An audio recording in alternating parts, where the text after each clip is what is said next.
Patan university દ્વારા March જૂન 2025ની પરીક્ષાઓનો પ્રારંભ.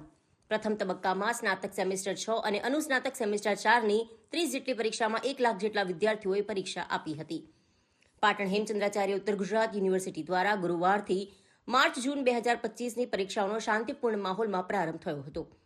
આજે પ્રથમ તબક્કામાં સ્નાતક સેમેસ્ટર 6 અને અનુસ્નાતક સેમેસ્ટર 4ની 30 જેટલી પરીક્ષામાં 1 લાખ જેટલા વિદ્યાર્થીઓએ પરીક્ષા આપી હતી. આ પરીક્ષા 3 તબક્કાવાર સવારે 8:30, બપોરે 12 વાગે અને સાંજે 3 વાગે લેવામાં આવી હતી. જ્યારે બીજા તબક્કામાં 7 એપ્રિલથી સ્નાતક સેમેસ્ટર 4ની પરીક્ષાઓ શરૂ થશે અને ત્રીજા તબક્કામાં 21 એપ્રિલથી સ્નાતક સેમેસ્ટર 2 અને અનુસ્નાતક સેમેસ્ટર 2ની પરીક્ષાઓ યોજાશે. યુનિવર્સિટી હેઠળના 5 જિલ્લાઓમાં 130 પરીક્ષા કેન્દ્રો પર આ પરીક્ષાઓ લેવાઈ રહી છે.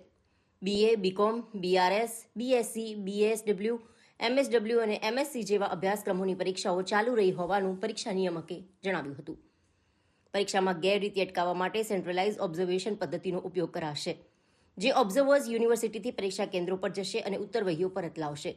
વિદ્યાર્થીઓ માટે પરીક્ષા કેન્દ્રો પર ઠંડા પાણીની વ્યવસ્થા કરવામાં આવી છે. યુનિવર્સિટીના BBA ભવનમાં સેમેસ્ટર 6માં અભ્યાસ કરતી યશવી ઠક્કર નામની વિદ્યાર્થીનીનો પગ લપસતા પગ ભાગ્યો હતો. ત્યારે તે તેના પગે પાટો બાંધી પરીક્ષા આપવા આવેલી હતી, જેની બેઠક વ્યવસ્થા નીચે ઓફિસમાં સોફા પર કરવામાં આવી હતી. વિદ્યાર્થી પોતાનું મનોબળ મક્કમ રાખીને પરીક્ષા આપી રહી છે તેવું BBA વિભાગના હેડ આનંદ પટેલે જણાવ્યું હતું. હેમચંદ્રાચાર્ય ઉત્તર ગુજરાત યુનિવર્સિટી પાટણની માર્ચ જૂન 2025ની પ્રથમ તબક્કાની પરીક્ષાઓ આજથી શરૂ થયેલ છે.